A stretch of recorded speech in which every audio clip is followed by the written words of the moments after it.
Mobile দিয়ে live streaming যেমন game খেলা অথবা যে কোনো লাইভ স্ট্রিমিং যে আপনি চাচ্ছেন যে আপনার মোবাইলের স্ক্রিনটা আপনি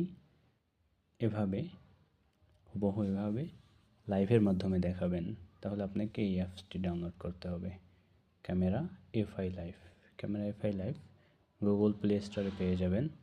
তো এই অ্যাপসটি ডাউনলোড করার পর আমি ডাউনলোড করে রেখেছি, এখন ঢুকলাম।